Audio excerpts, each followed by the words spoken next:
കഴിഞ്ഞ ദിവസം ഈ പെൻഷനുമായി ബന്ധപ്പെട്ടുകൊണ്ട് നമ്മുടെ ഷാഫി പറമ്പിലും വിഷ്ണുനാഥ് നടത്തിയ ഒരു ഗംഭീരമായിട്ടുള്ള അഭിനയം എല്ലാവരും കണ്ടു കാണും. പക്ഷെ ആ തിരക്കഥ പാളിപ്പോയത് കൊണ്ട് ഇപ്പൊ രണ്ടുപേരും ഏറിലാണ്. ഇതിനുവേണ്ടി ചുക്കാൻ പിടിച്ച രാഹുൽ മാങ്കൂട്ടം ആകെ പെട്ട അവസ്ഥയിലുമാണ്. ഒരു പേപ്പറൊക്കെ എടുത്ത് ഒരു ടേബിളിന് അപ്പുറം ഇപ്പുറേക്ക് ഇരുന്നിട്ട് ഞങ്ങളിത് 1200 രൂപ കൊടുത്തു, ഞങ്ങൾ 1500 രൂപ പെൻഷനായിട്ട് കൊടുത്തു എന്നൊക്കെ പറഞ്ഞ് ഗീർവാണം അടിക്കുകയായിരുന്നു നമ്മുടെ വിഷ്ണുനാഥും ഷാഫി പറമ്പിലും. സത്യത്തിൽ ഇത് കണ്ട് ജനങ്ങൾ മുഴുവൻ പൊട്ടിച്ചിരിക്കുകയായിരുന്നു. എന്താണ് പൊട്ടിച്ചിരിക്കാൻ ഇടയായ സാഹചര്യം? UDF-ന്റെ ഭരണകാലത്തെ ഈ പെൻഷൻ കൊടുക്കലുമായി ബന്ധപ്പെട്ടിട്ടുള്ള അവസ്ഥകളെയൊക്കെ പറ്റി നല്ല ബോധ്യമുണ്ട് ഈ നാട്ടിലെ ജനങ്ങൾക്ക്. അതുകൊണ്ടാണ് കടക്ക് പുറത്തുനിന്ന് അവസാനം ജനത്തിന് പറയേണ്ടി വന്നത്. ഈ വിഷയവുമായി ബന്ധപ്പെട്ടുകൊണ്ട് എന്തെങ്കിലും തെളിവുകളൊന്നും കാണിക്കുന്ന കേട്ടോ, ഏതൊക്കെയോ പേപ്പർ ചുമ്മാ പൊക്കിപ്പിടിച്ചിട്ട് ഞങ്ങൾ കൊടുത്തു, അവിടെ കൊടുത്തു, ഇവിടെ കൊടുത്തു എന്നൊക്കെ പറഞ്ഞ് ഒരു പ്രത്യേക രീതിയിലുള്ള അഭിനയമായിരുന്നു. അവസാനം അത് വല്ലാത്ത രീതിയിൽ ഏണിയായപ്പോൾ, ട്രോളുകൾ ഇടം നേടിയപ്പോൾ, അവസാനം UDF-ന് തന്നെ ആ വീഡിയോ തലവേദനയായി മാറിയപ്പോൾ മന്ത്രി വി ശിവൻകുട്ടി ഗംഭീരമായിട്ടുള്ള ട്രോളുമായിട്ട് രംഗത്തേക്ക് വന്നു. അദ്ദേഹം ഇങ്ങനെയാണ് FB-യിൽ കുറിച്ചത്. അദ്ദേഹം ഈ വീഡിയോയെ പറ്റി പറഞ്ഞത് ഇങ്ങനെയാണ്: 9 വർഷങ്ങൾക്ക് മുമ്പത്തെ അവിടുടങ്ങളിൽ കല്ലിടൽ എന്ന മെഗാ ഹിറ്റ് നാടകത്തിന് ശേഷം അവതരിപ്പിക്കുന്ന പുതിയ ഐറ്റം വെള്ള പേപ്പറിലെ പെൻഷൻ. എന്തായാലും അത് ശരിക്കും നമ്മുടെ രാഹുൽ മാങ്കൂട്ടത്തിന് ഷാഫി പറമ്പിനും ഒക്കെ കൊണ്ടു. അവസാനം രാഹുൽ മാങ്കൂട്ടം ഇത് ഷെയർ ചെയ്തുകൊണ്ട് സ്ഥിരം കണകുണയൊക്കെ എഴുതി എന്തൊക്കെയൊക്കെ ഇട്ടിട്ടുണ്ട്. എന്തോ ആകട്ടെ, കൊള്ളണ്ടെടുത്ത് കൊണ്ടിട്ടുണ്ട്. അല്ലെങ്കിൽ വി ശിവൻകുട്ടിക്ക് കറക്റ്റ് ആയിട്ട് അങ്ങ് അടിച്ച് കർണം വയ്ക്കാൻ അറിയാമെന്നുള്ള കാര്യത്തിൽ ഒരു തർക്കമൊന്നുമില്ല. എന്തായാലും ഗംഭീരമായിട്ട് മന്ത്രി അങ്ങ് റോസ്റ്റ് ചെയ്തു എന്ന് തന്നെ പറയുന്നതാണ് ശരി. മാത്രമല്ല ഈ ഷാഫി പറമ്പിലും അതുപോലെ തന്നെ നമ്മുടെ വിഷ്ണുനാഥും രാഹുൽ മാങ്കൂട്ടവും PK ഫിറോസും ഒക്കെ കൂടിയിട്ട് ഇപ്പൊ പുതിയ വീഡിയോ ഒരു സെറ്റപ്പായിട്ട് ഇറങ്ങിയിട്ടുണ്ടല്ലോ, ജനങ്ങളെ പറ്റിക്കാൻ വേണ്ടി. കുറെ വ്യാജ സെറ്റപ്പൊക്കെ അടിക്കാൻ ഉമ്മാരും മിടുക്കന്മാരാണ്. അപ്പൊ അങ്ങനെ ഇറങ്ങിയതാണ്. ഇവർക്കൊരു കാര്യം മനസ്സിലായി, ചെല്ലുന്നിടങ്ങളിലൊക്കെ ഈ പെൻഷനുമായി ബന്ധപ്പെട്ട് ഇപ്പൊ പെൻഷനൊക്കെ ഞങ്ങൾക്ക് നന്നായിട്ട് കിട്ടുന്നുണ്ട്, ഒരു മുടക്കമില്ലാതെ കിട്ടുന്നുണ്ട് എന്നാണ് നാട്ടിലെ ജനങ്ങൾ മുഴുവൻ പറയുന്നത്. അതുകൊണ്ട് ഈ വോട്ട് ചോദിച്ച് UDF ചെല്ലുമ്പോൾ ഞങ്ങൾക്ക് തരാൻ പറ്റില്ല എന്ന് പറയുന്നതിന് പകരം അവർ ഈ രീതിയിലുള്ള പ്രതികരണമാണ് രേഖപ്പെടുത്തുന്നത്. അതുകൊണ്ട് ആ ജനങ്ങളെ പറ്റിക്കാൻ വേണ്ടി ഇറങ്ങിയിരിക്കുകയാണ്. ഏത് ഈ പെൻഷൻ ഇപ്പൊ മേടിച്ചുകൊണ്ടിരിക്കുന്ന ജനങ്ങളെ പറ്റിക്കാൻ വേണ്ടി ഇറങ്ങിയതാണ്. അവർക്ക് നന്നായിട്ട് അറിയാമല്ലോ ഏത് കാലത്താണ് കിട്ടിക്കൊണ്ടിരുന്നത്, ഏത് കാലത്താണ് കിട്ടാതിരുന്നത് എന്നൊക്കെ. ഓർക്കുന്നില്ലേ, ഈ പറയുന്ന പോലെ പെൻഷൻ മുടങ്ങിയിട്ട് അവസാനം ഈ സർക്കാർ അധികാരത്തിൽ വന്നപ്പോൾ, അതായത് കുടിശ്ശിക വന്ന തുക മുഴുവനായിട്ട് കൊടുത്ത സാഹചര്യമൊക്കെ നമ്മൾ കണ്ടില്ലേ? 15,000 രൂപ വരെ കൊടുത്ത സാഹചര്യം നമ്മൾ കണ്ടു ഒരാൾക്ക്, അല്ലെ? അതൊക്കെ അതിലേക്ക് പത്രക്കട്ടിങ്ങുകളൊക്കെ നമ്മുടെ ഇവിടെ ഉണ്ട് കേട്ടോ, അല്ലാതെ ഈ വെള്ള പേപ്പറിൽ കാണിക്കുന്ന നാടകം പോലത്തെ സംഭവമൊന്നും അല്ല. 2011 മുതൽ 2016 വരെ UDF-ന്റെ ദുർഭരണകാലത്ത് ക്ഷേമ പെൻഷൻ കുടിശ്ശികയൊന്നും വന്നിട്ടില്ലെന്ന് തെളിയിക്കാൻ വല്ലാതെ പാടുപെടുകയാണ് ഷാഫി പറമ്പിലും വിഷ്ണുനാഥും. 45 രൂപ ക്ഷേമ പെൻഷൻ ആദ്യമായി കൊണ്ടുവന്നത് ആരാണ്? 1980-ലെ നയനാർ സർക്കാരാണ്. 82 മുതൽ 87 വരെ കേരളം ഭരിച്ച കരുണാകരൻ 1 രൂപ പോലും കൂട്ടിയിട്ടില്ല. 87 മുതൽ 91 വരെ നയനാർ സർക്കാർ ഭരിച്ചപ്പോൾ പിന്നീട് പെൻഷൻ 60 രൂപയാക്കിയിട്ട് വർദ്ധിപ്പിക്കുന്നുണ്ട്. 91 മുതൽ 96 വരെ ഭരിച്ച കരുണാകരനോ ആന്റണിയോ 1 രൂപ പോലും കൂട്ടിയില്ല. 96 മുതൽ 2001 വരെ ഭരിച്ച നയനാർ സർക്കാരാകട്ടെ ക്ഷേമ പെൻഷൻ 120 രൂപയായി ആക്കിയിട്ട് വർദ്ധിപ്പിക്കുന്നുണ്ട്. 2001 മുതൽ 2016 വരെ ഭരിച്ച ആന്റണിയോ അതുപോലെ തന്നെ ഉമ്മൻചാണ്ടിയോ 1 രൂപ പോലും വർദ്ധിപ്പിച്ചിട്ടില്ല. 28 മാസം കുടിശ്ശികയുമാക്കി. എന്നാൽ 2006 മുതൽ 2011 വരെ ഭരിച്ച അച്യുതാനന്ദൻ സർക്കാർ 28 മാസം കുടിശ്ശികയും നൽകി, ഒപ്പം പെൻഷൻ 500 രൂപയാക്കിയിട്ട് വർദ്ധിപ്പിക്കുകയും ചെയ്തു. 2011 മുതൽ 2016 വരെ ഭരിച്ച ഉമ്മൻചാണ്ടി സർക്കാർ അവസാന കാലത്ത് 100 രൂപ വർദ്ധിപ്പിച്ചു. അതും 18 മാസം കുടിശ്ശികയാക്കിയിട്ടാണ് ഇറങ്ങിപ്പോയത്. 2016 വന്ന പിണറായി സർക്കാർ പെൻഷൻ 1600 രൂപയാക്കുക മാത്രമല്ല ചെയ്തത്, ഈ 18 മാസത്തെ കുടിശ്ശിക വരെ കൊടുത്തു തീർത്തു എന്നുള്ളതാണ്. ഇപ്പൊ ആ പെൻഷൻ 2500 രൂപയാക്കാനുള്ള ശ്രമത്തിലാണ്.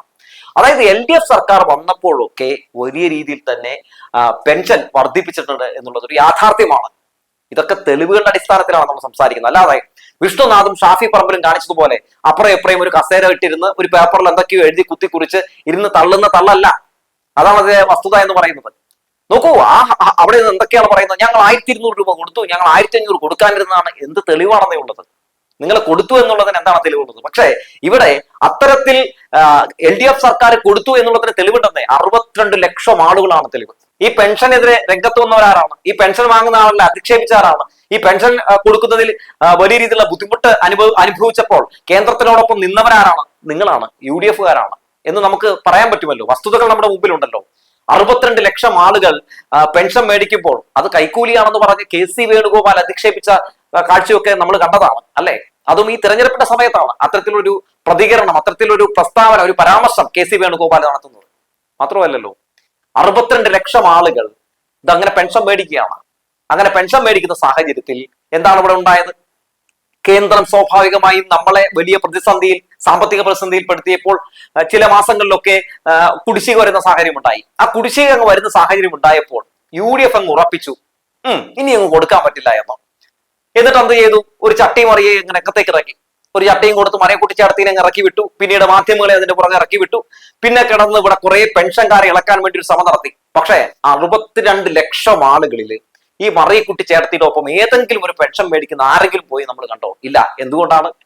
ഈ സർക്കാർ എന്തെങ്കിലും ഒരു വാഗ്ദാനം നൽകിയിട്ടുണ്ടെങ്കിൽ, എന്തെങ്കിലും പറഞ്ഞിട്ടുണ്ടെങ്കിൽ അത് നടപ്പിലാക്കി കൊടുക്കാമെന്ന് പറഞ്ഞിട്ടുണ്ടെങ്കിൽ അത് കൊടുത്തിരിക്കുമെന്ന് അവർക്കറിയാം. ഇനിയിപ്പോ കുടിശ്ശിക വന്നിട്ടുണ്ടെങ്കിൽ കുടിശ്ശിക അടക്കം തീർത്ത് കൊടുക്കുമെന്ന് അവർക്കറിയാം. കാരണം UDF ഭരണകാലത്ത് വരുത്തിവെച്ച എല്ലാ കുടിശ്ശികകളും കൊടുത്തു തീർത്ത് പെൻഷൻ ഉയർത്തിയ ഒരു സർക്കാരാണെന്ന് കേരളം ഭരിക്കുന്നതെന്ന് ഈ നാട്ടിലെ പെൻഷൻ മേടിക്കുന്ന ആളുകൾക്ക് അറിയാം. അതുകൊണ്ട് അവരെന്ത് ചെയ്തു?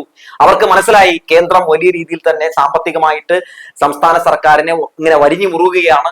അങ്ങനെ മുറുക്കിക്കൊണ്ടിരിക്കുന്ന സാഹചര്യത്തിലാണ് ഈ പറയുന്നത് പോലെ ഇതിലൊക്കെ ഈ പറയുന്ന പെൻഷൻ കൊടുക്കുന്ന കാര്യങ്ങളിലൊക്കെ ചെറിയ പ്രതിസന്ധി ഉണ്ടായിട്ടുള്ളത്. അതൊക്കെ തരണം ചെയ്ത് ഞങ്ങളുടെ കയ്യിലേക്ക് കുടിശ്ശിക അടക്കം തരുമെന്ന് അവർക്കറിയാമായിരുന്നു. അത് തന്നെ ഇവിടെ സംഭവിച്ചു. കുടിശ്ശിക അടക്കം കൊടുത്തു തീർത്തു സർക്കാർ, അല്ലെ? അപ്പൊ അത് കൊടുത്തു തീർത്തപ്പോഴത്തേക്കും ഇവരുടെ പ്ലാൻ മുഴുവൻ തെറ്റി. അവർ അത്ഭുതപ്പെട്ടു. അവർ രംഗത്തേക്ക് ഇറങ്ങി. ഈ പറയുന്ന പെൻഷൻ മേടിക്കുന്നവരൊക്കെ കൈക്കൂലിക്കാരാണ്, സർക്കാർ കൈക്കൂലിയാണ് കൊടുക്കുന്നത് എന്നൊക്കെ പറഞ്ഞ് ഈ പെൻഷൻ കൊടുക്കുന്നത് അങ്ങ് നിർത്തലാക്കാനുള്ള ശ്രമം നടത്തി. അങ്ങനെ സ്വാഭാവികമായിട്ട് വരാൻ നേരത്ത് അയ്യോ അങ്ങനെയൊക്കെയാണോ, എന്നാ പിന്നെ കൊടുക്കൽ നിർത്താം എന്നൊക്കെ സർക്കാർ ഒരു നിലപാട് സ്വീകരിക്കും എന്ന് വിചാരിച്ചു. പക്ഷെ സർക്കാർ എന്താണ് ചെയ്തത്? സർക്കാർ അത് അവരുടെ ഔദാര്യമൊന്നുമല്ല, അവകാശമാണ് എന്ന് പറയുന്ന സാഹചര്യം ഉണ്ടായി. അങ്ങനെ മൊത്തത്തിൽ UDF പെട്ട് പണ്ടാറടങ്ങിയിരിക്കുകയാണ്.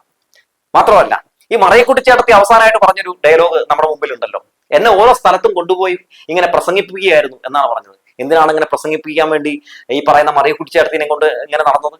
വേറെ ഒന്നും കൊണ്ടല്ലേ. അതായത് UDF ഇവിടെ എങ്ങനെയെങ്കിലും ഒക്കെ അധികാരത്തിൽ വരണം, അതിനുവേണ്ടി ഇങ്ങനെ ഓരോ ആളുകളെയൊക്കെ ഇങ്ങനെ ചട്ടം കെട്ടിച്ചുകൊണ്ട് ഇറക്കി വിടുകയാണ്. അവസാനം മറിയക്കുട്ടി ചേർത്തി പറഞ്ഞൊരു കാര്യമുണ്ട്. എന്താണെന്ന് അറിയൂ? വിശ്വസിക്കാൻ കൊള്ളത്തില്ല അവരെ എന്നാണ് പറഞ്ഞത്. അല്ലെങ്കിൽ ഈ പാർട്ടി വിടുന്ന എല്ലാവരും, UDF വിടുന്ന എല്ലാവരും, കോൺഗ്രസ് വിടുന്ന എല്ലാവരും പറയുന്ന ഒരു കാര്യമാണല്ലോ, ഇവന്മാരെ കുടിച്ച വെള്ളത്തിൽ വിശ്വസിക്കാൻ പറ്റില്ല എന്ന്. എന്തൊക്കെ വാഗ്ദാനങ്ങളാണ് ഈ പറയുന്ന ഉമ്മൻചാണ്ടി സർക്കാർ കൊടുത്തത്. നോക്കൂ, ഇപ്പൊ തന്നെ അവിടെ ഷാഫി പറമ്പിലും വിഷ്ണുനാഥും എന്ന് പറയുന്നുണ്ടല്ലോ, 1200 രൂപ വെച്ച് ഞങ്ങൾ കൊടുത്തു, ഇനി 1500 വെച്ച് ഞങ്ങൾ കൊടുക്കാൻ ഇരുന്നതാണെന്ന്. ആ സമയത്ത്, അതായത് 2016 ഒരു നിയമസഭയെ അഭിമുഖീകരിക്കുന്ന സമയത്ത് എന്തായിരുന്നു UDF പ്രകടന പത്രികയിൽ പറഞ്ഞത്? ഞങ്ങൾ 1000 രൂപയാക്കി കൊടുക്കും എന്നാണ് പറഞ്ഞത്. ക്ഷേമ പെൻഷൻ കൃത്യമായിട്ട് കൊടുക്കുമെന്ന്. ആ കൃത്യമായി എന്ന് പറയുന്ന വാക്ക് ഉപയോഗിക്കേണ്ടി വന്നത് എന്തുകൊണ്ടാണ്? അതായത് കൃത്യമായിട്ട് നേരത്തെ കൊടുത്തിരുന്നില്ല, അതുകൊണ്ടാണ്. CAG റിപ്പോർട്ട് അടക്കമുള്ള കാര്യങ്ങൾ നമ്മുടെ മുമ്പിലല്ലേ. എന്താണ് അതിലൊക്കെ കാണാൻ സാധിക്കുന്നത്? ഓരോരോ പഞ്ചായത്തിലും ഓരോരോ മുനിസിപ്പാലിറ്റിയിലും ഒക്കെ കണക്കെടുത്ത് പരിശോധിക്കുമ്പോൾ UDF കാണിച്ച പല തട്ടിപ്പുകളോടെ കാണാം. ചില സ്ഥലങ്ങളിൽ 18 മാസമല്ല 20 മാസമുണ്ട്. അങ്ങനെ പലയിടങ്ങളിലും പല രീതിയിലുള്ള തിരിമറികളാണ് UDF നടത്തിയിരുന്നത്. എന്നിട്ട് ഇപ്പൊ ഇവിടെ ഇരുന്നിട്ട് വലിയ രീതിയിലൊക്കെ ഇങ്ങനെ ഗീർവാണ് അടിച്ചുകൊണ്ടിരിക്കുകയാണ്. എന്തായാലും രാഹുൽ മാങ്കൂട്ടത്തിന്റെ ഒരു സംവിധാനത്തിൽ നമ്മുടെ ഷാഫി പറമ്പിൽ വിഷ്ണുനാഥ് നന്നായിട്ട് അഭിനയിച്ചെങ്കിലും തിരക്കഥ വാളിപ്പോയി. ഇപ്പൊ മൊത്തത്തിൽ ആളുകളിട്ട് പൊങ്കാലിടുകയാണ്. ആരാണ് ഇത്? സഖാക്കളാണോ പൊങ്കാലിട്ടുകൊണ്ടിരിക്കുന്നത്? ഒരു സഖാക്കളും അല്ലെന്നേ പൊങ്കാലിടുന്നത്. ഈ പറയുന്ന പെൻഷൻ മേടിക്കുന്ന 62 ലക്ഷം ആളുകൾ UDF-കാരെ കണ്ടം വഴി ഓടിക്കുകയാണ്. ഷാഫി പറമ്പലിനും വിഷ്ണുനാഥിനും ഇപ്പൊ ഒരു അബദ്ധമായി പോയി തോന്നുന്നുണ്ടാവും. അവർക്ക് കണ്ണടച്ചിട്ടുണ്ടെങ്കിൽ അവർക്ക് മാത്രമേ ഇരുട്ടാവൂ എന്ന് ഏറെക്കുറെയൊക്കെ അവർക്ക് മനസ്സിലായി കാണും. അങ്ങനെ മനസ്സിലാക്കി കൊടുത്തിട്ടുണ്ട് ഈ 62 ലക്ഷം പെൻഷൻ മേടിക്കുന്ന ആളുകൾ എന്നുള്ളതാണ് ഒരു വലിയൊരു വസ്തുത. മാത്രമല്ലത്തെ, ഒരു സർക്കാരിനെ ഏതൊക്കെ രീതിയിൽ വ്യാജ പ്രചരണങ്ങൾ ഇറക്കി അങ്ങ് തകർത്ത് കളയാം എന്ന് ആലോചിക്കുകയാണ് നമ്മുടെ UDF. നിലമ്പൂരിലെ ഇലക്ഷനുമായിട്ട് ബന്ധപ്പെട്ട് ആ സീറ്റിൽ ജയിക്കാൻ വേണ്ടി കാണിച്ചു കൂട്ടുന്ന കാട്ടിക്കൂട്ടലുകളാണിവ. എന്തൊക്കെ രീതിയിലുള്ള തന്ത്രങ്ങളാണ് ഇറക്കി നോക്കുന്നത്. ഇതിപ്പോ എന്തായി?